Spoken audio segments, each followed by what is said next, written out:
it seems like a week later, this is still true. Mhm. Austin Theory's babyface turn is Mhm. imminent. We see as the banner reads, after his main event appearance, he went to shake the hand of Dragon Lee. I'm Mhm. pretty sure. Yeah. How we know this was because Grayson Waller caught it on camera, tweeted it out, and was making his own comments about it in the background.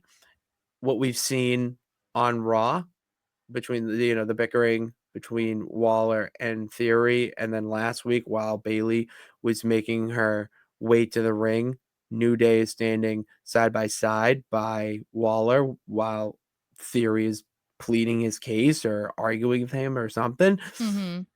And the videos that he's been posting on social media scream inspiration.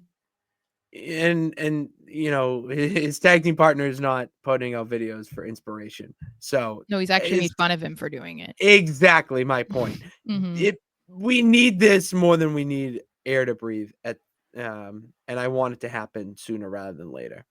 Yeah, I mean, we've been talking about this forever. I think it's like the past 2 years I've been begging them Mhm. to turn him babyface, and I mean, I think that we're at a point where we're the closest to it Mhm. happening, to it actually happening than we ever have been. And I mean, obviously they're hinting at something. That's why Grayson got that video. That's why we've seen them in the background. That's why Austin Theory is a bit more active on social media than he usually is.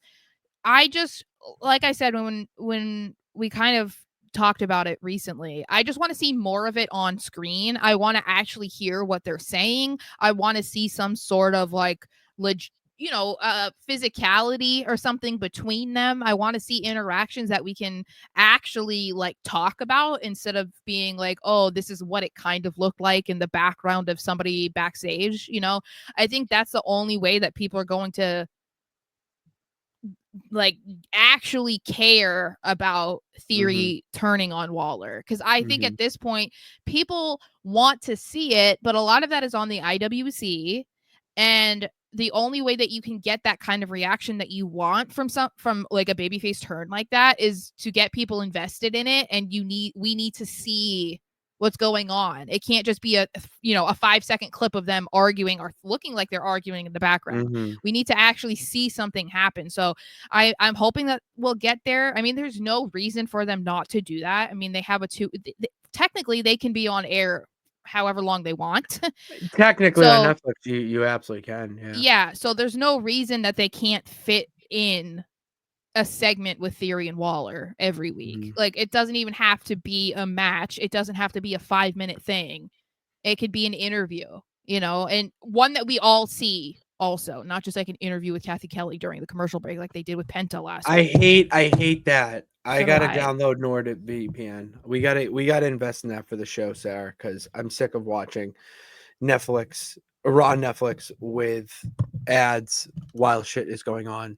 That I seems hate pretty it when it's important. when it's something that's actually furthering a storyline. That's the That's what I part. mean. That's what I Like, can't stand. I can't stand yeah, it. if it's just a generic interview where it's like, "Oh, we don't have Penta on, so, he's not booked at a match tonight, so let's just get him in an interview so that at least the live crowd can see him." Sure, whatever. Like, I don't care about that. That's fine. But when it's like, we Karrion Kross has had those, or Ludwig Kaiser was in them, and it was like, "Oh, you had no idea that it was adding to a feud or creating a storyline because you had to go and watch it on Twitter or YouTube later." And it's like, that's kind of, I get that they want, it's incentive and it's kind of forcing them to buy it, but it's also Mhm. like you shouldn't have to do that. You shouldn't. But I have a question or quick question for you. Would you be okay with it if they did this more as social media content? And by that I don't mean just posting on X and Instagram. I mean like long form YouTube. mhm. Like would you be okay with that?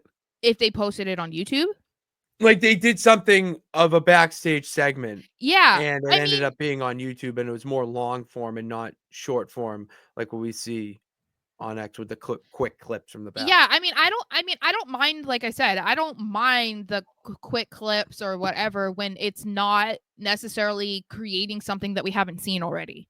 Like, but when when Kaiser's going out there or something and he's talking about whatever, when he was involved in the IC title picture leading up to Mania, and he's like saying something about it, and we have no idea Yeah. what he's talking about until we then the following week it's like, oh, he's having a standoff with, I don't know, Braun Breaker, and you're like, wait, what? Where's this coming How from? did that come out? Yeah, that's when I have a problem with it, because it's like Mhm.